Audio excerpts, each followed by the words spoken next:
Hey, everybody, welcome back to another episode of the Rent Prep for Landlords podcast. This is episode number 398, and I'm your host, Andrew Schultz.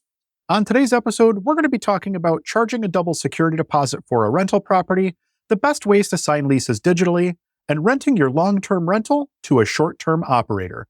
We'll get to all that right after this. Welcome to the Rent Prep for Landlords podcast. Now your host, Andrew Schultz. Have you joined the free Rent Prep for Landlords Facebook group?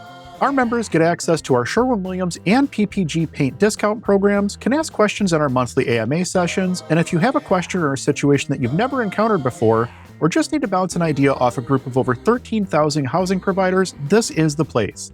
If you haven't checked it out yet, do it today over at facebook.com/groups/rentprep. Don't forget to mention the podcast when answering the questions so we know how you found us.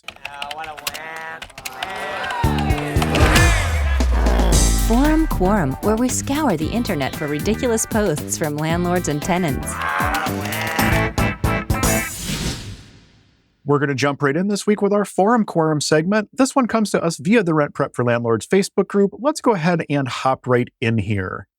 At what point or credit score do you feel the need to charge a double deposit? It is legal in my state. So that's actually a really interesting question for me because we actually have a lot of experience with either a double deposit or first month, last month in security deposit. And unfortunately, that's no longer the case, but we'll get to that in a minute. It's good that you mentioned that a double deposit is legal in your state, and there are several states out there where security deposits or prepaid rents are limited. So spending a little bit of time doing some research on what the laws are in your state will definitely help you to understand what you can and can't do when it comes to deposits and prepaid rents. Double deposits or prepaid rents are now pretty much all but eliminated here in the state of New York. Back in 2019, New York State passed the HSTPA, or the Housing Stability and Tenant Protection Act, which was the largest rewrite of landlord-tenant law in New York State in decades. We've talked about it a couple times on the podcast before, but part of those updates included restrictions on what landlords can and cannot charge for deposits. We're now limited to a security deposit of no more than 1 month of rent, and alternatively, you can have up to 1 month of prepaid rent in escrow for a tenant, but you cannot have both. In New York State, it's either one or the other. This presents issues when you have a tenant that has pets, for instance. You can no longer collect a pet deposit, so you're basically left in a situation where you have to bump the rents for people with pets and use that as your way to increase the deposit a little bit. The downside to the tenant, obviously, is that they lose all of that extra rent money that they're paying in the event that their pet doesn't actually do any damage to the rental. And I guess the positive to the landlord is obviously that they're collecting that money regardless of whether or not there's damages. But really, this is only the tip of the iceberg. The problem with this legislation, in my opinion, is that it essentially hurts the very tenants that it's designed to help protect. Let me explain. We used to use a double security deposit or collect an extra month of rent to keep in escrow whenever we had a tenant that was high risk. What I mean by high risk is a tenant that didn't necessarily meet all of our selection criteria, but they were close enough that it was worth taking that risk if you can offset the risk by having some extra funds on hand in the event that the tenancy doesn't pan out. Essentially, we no longer have that option. New York State has said that we can no longer collect these extra deposits or extra months of rent, which leaves us with no way to offset that added risk. So what did that mean for our selection criteria? Well, we didn't decrease our criteria. Instead, we ended up converting all of those tenants that may have had an option to rent from us if they were willing to pay the extra deposit to basically flat out denials. Without having the ability to offset that risk, it simply did not make sense for us as third-party property managers to take that risk on behalf of our clients. In talking to a lot of other landlords throughout New York State, we were not the only ones who went this route. I don't know of any landlords that decreased their selection criteria once these laws went into effect. In fact, many landlords increased their selection criteria because they were even more concerned about their tenant screening. So prior to HSTPA, our credit score cutoff was 600. Below 600, that would increase the chance that a tenant would wind up in the high-risk category and be required to pay an additional deposit.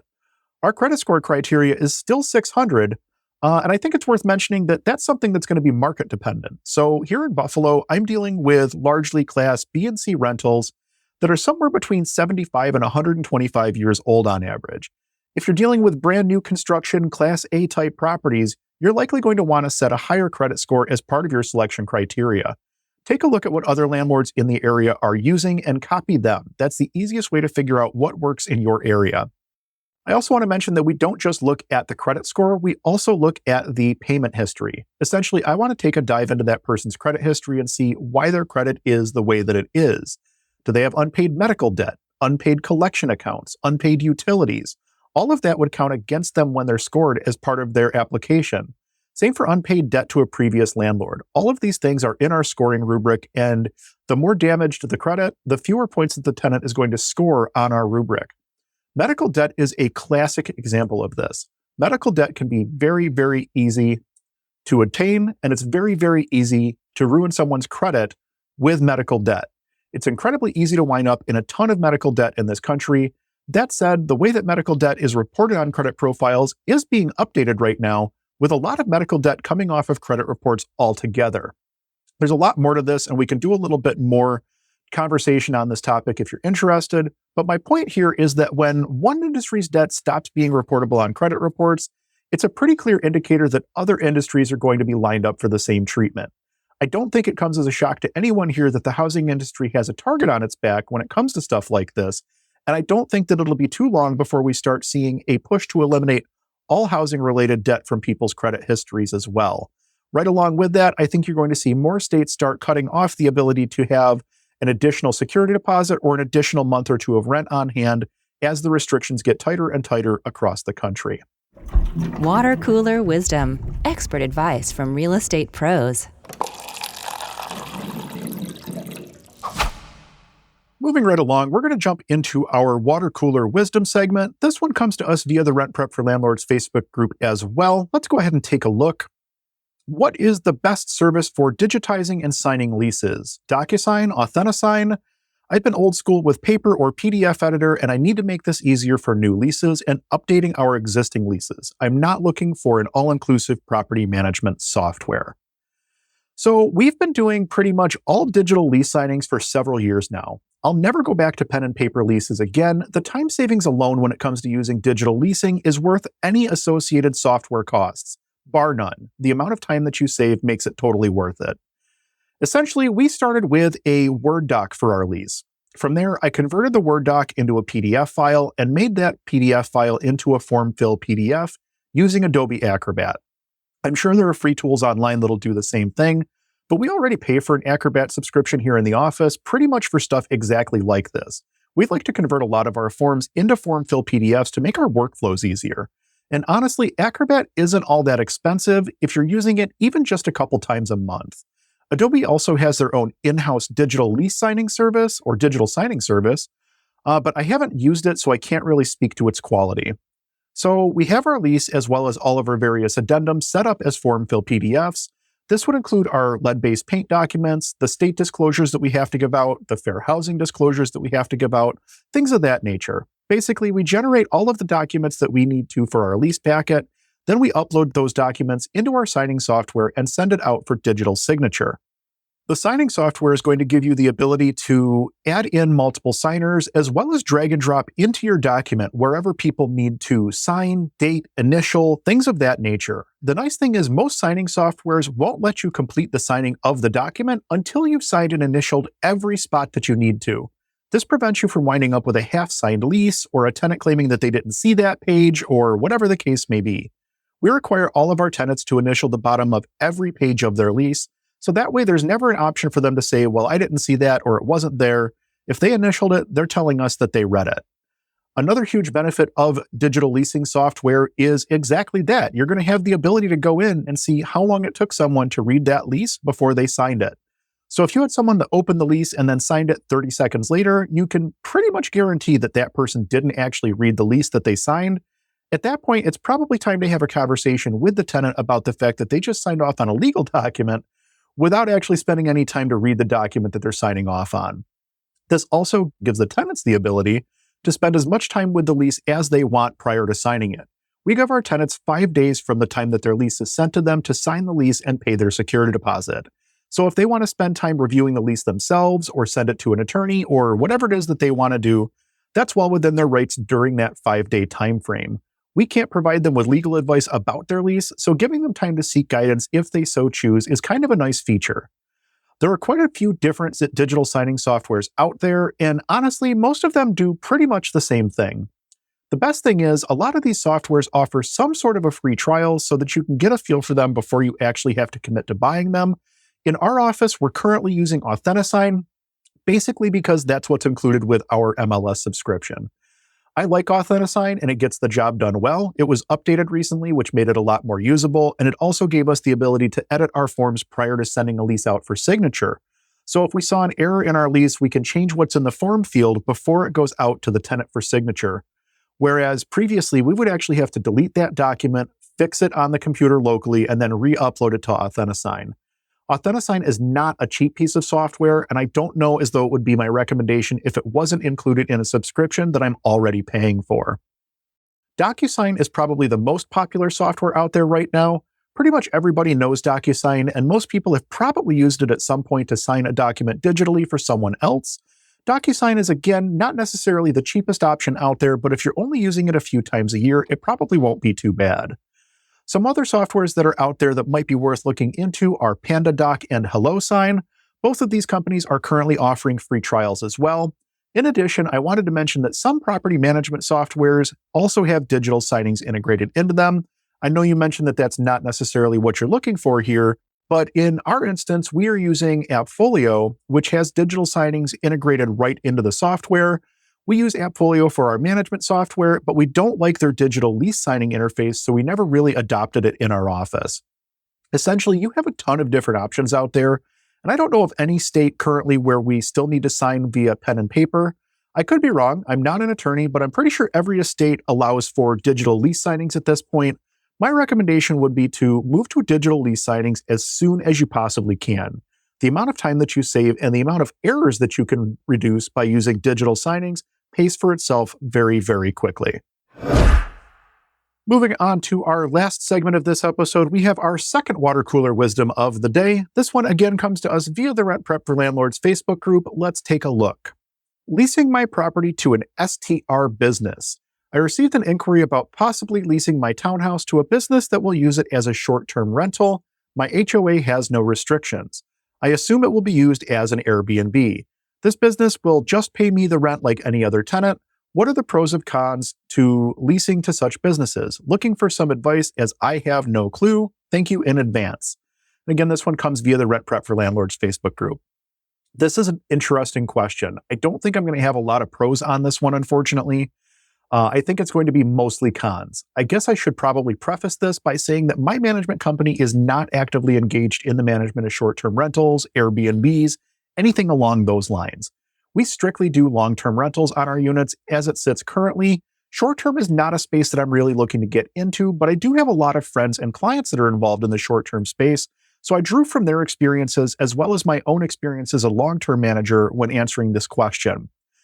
So the first thing that I would want to do in a situation like this is find out, does this short-term operator actually know what they're doing? Do they have any experience doing this? Do they have a track record or any other units that you can look into? Essentially, you don't want to be someone's guinea pig for a business model that they're just getting started in and they may not know all that much about.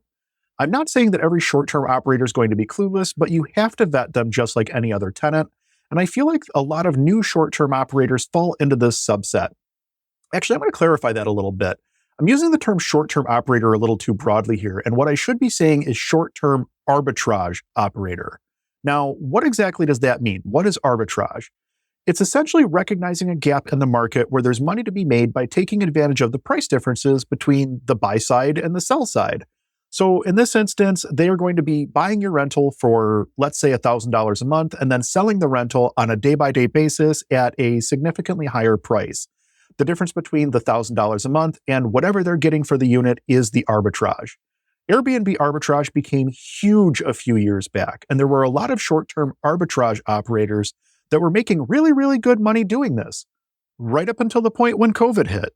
Airbnb took a massive hit during the early onset of COVID because no one was able to travel, not to mention the crazy restrictions throughout different areas of the country and things of that nature. A lot of people that were doing Airbnb arbitrage ended up washing out during this time frame because they could no longer afford the rents on the units that they had leased without having the money coming in on the back end from the Airbnb bookings. As a result, a lot of landlords ended up getting screwed on those leases with these Airbnb arbitrage operators. So I think my biggest concern would be, what happens if the operator can't fill the unit? Are they going to be able to continue to pay that rent? Or are they just going to walk away from the lease and leave you to try to find a new tenant? I do have some other concerns as well. Some of these may be unfounded. As I said, I'm not in the short-term game, but I've stayed in a bunch of Airbnbs and I have a lot of clients that operate in the short-term space. So here's a couple of more concerns that I would have. One of the first things that would come to mind would be insurance. Do you need different insurance on your property if you're leasing units short-term versus long-term? Chances are pretty good that you will need to change your insurance policy in some form, or the operator is going to need to have some sort of an additional insurance policy that covers you for their short-term guests. This is a conversation that you need to have with your insurance company prior to making the move into doing any sort of short-term rentals.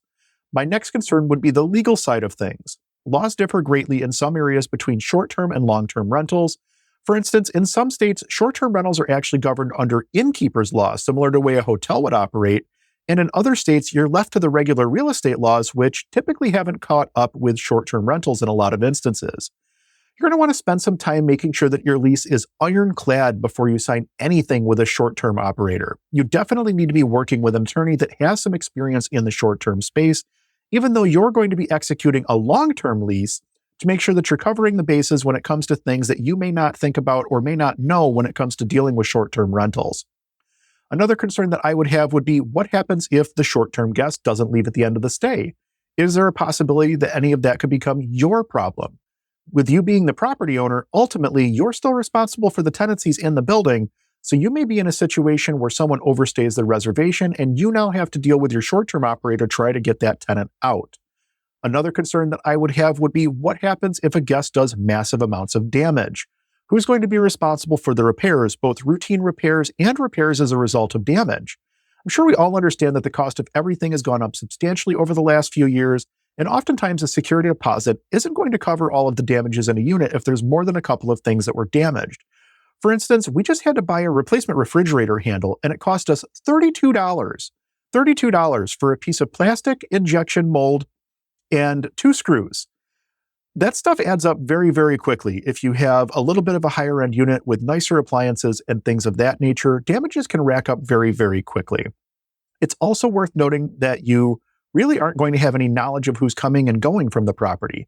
The short-term operator is the one who's going to have that information. They're going to be the ones who are accepting and booking all of the stays. So they might have that information, but the chances of that information being relayed to you on a regular basis is going to be pretty slim. This could create potential issues in the event that something does happen in the property that isn't legal, or again, causes damage, or something along those lines. This is something where you really need to have a good working relationship with your short-term operator so that you can contact them in the event that something goes wrong. Honestly, at the end of the day, if I was going to take a risk like this, I would just run the Airbnb myself and skip the middleman altogether. I think that there's probably some good short-term arbitrage operators out there, but I'm willing to bet that the people doing short-term arbitrage are probably running on thinner margins than we realize, and I think a lot of them are more likely to wash out when things get rough rather than actually deal with the situation. I could be completely wrong. This is just my 2 cents, but that's my take on the situation. You can save a lot of time by knowing what questions to ask potential tenants. In our latest post, we'll go over the top 20 pre-screening questions to ask future renters. Check that out today at rentprep.com/blog. That pretty much wraps up this episode of the Rent Prep for Landlords podcast. Thank you all so much for listening. We truly do appreciate it. Our goal with the podcast is to help as many people as possible make educated decisions when it comes to real estate, and you can help us to reach our goal. If you heard anything in this week's episode or any other episode that will help somebody that you know, please do us a favor and share it with them. If you're looking to get in contact with me, I can be reached over at whatsdrewupto.com. From there, you'll find links to everything going on with me over at Own Buffalo, as well as the other projects that we're working on. Grab a copy of our free deal analysis tool today over at whatsdrewupto.com. There's no obligation, and it comes with a free companion video showing you how to use it. If you're looking for top-tier tenant screening services, head on over to rentprep.com. There are multiple products to choose from, including a tenant-paid option, and if you're over 50 doors, ask about the enterprise-level programs and pricing. I've been an enterprise user at RentPrep for over a decade now, and it's definitely changed the way that we screen our tenants. Check that out today over at rentprep.com. Again, thank you all so much for listening. We'll be back in 2 weeks with an all-new episode that you won't want to miss. Until then, I'm Andrew Schultz with OwnBuffalo.com for RentPrep.com, and we'll talk to you soon.